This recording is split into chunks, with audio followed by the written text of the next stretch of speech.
Nagdasal ka na ba'y? Katapusan mo na ngayon. Pwede ko bang kausapin yung bata? Kahit sandali lang. Hindi pwede ba'y? Wala nang drama-drama.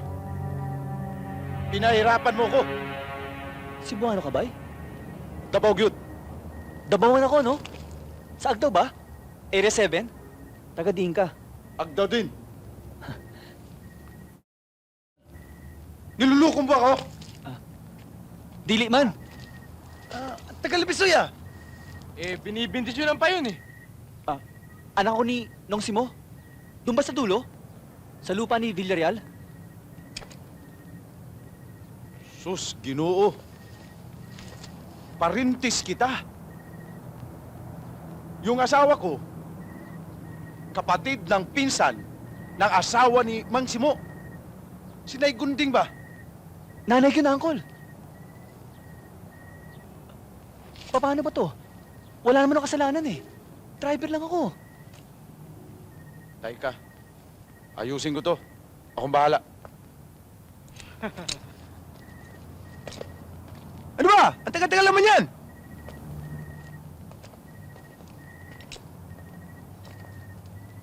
Problema eh.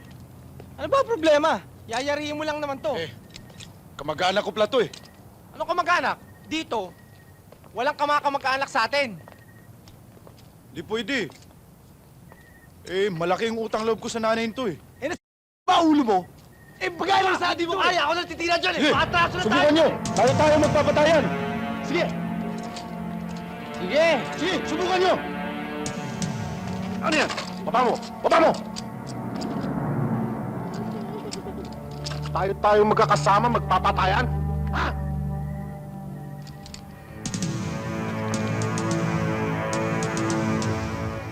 Paul, balato mo na to sa akin. Ikaw, Bisaya, mananagot kay G2.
Rando, hindi ko talaga sila pinababayaan.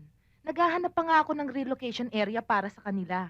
Wala lang talaga akong mahanap. Pero mali pa rin ginawa natin, Teresa.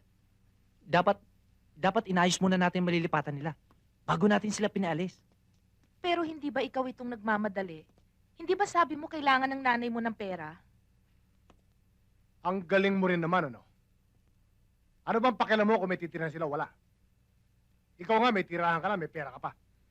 Ano ba pinagpuputok ng butsi mo?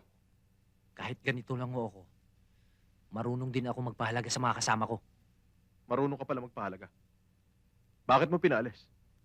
Kung mahal mo sila, ikaw na lang maghanap ng lilipatan nila. Bakit si Teresa pa ang binibigyan mo ng problema? Conrado, may usapan kami. Nangako ako sa kanya. Bakit nangako ka? Atin ang lupang binawi natin sa kanila. Huwag kang makialam. Ikaw balasubas. Lumayas ka. Ayoko makita ang pagmumukha mo rito. Hindi mo ako kailangan ipagtabuhin ng parang aso.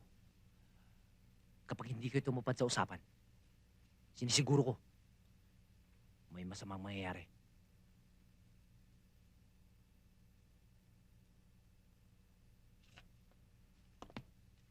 Brando! Teresa!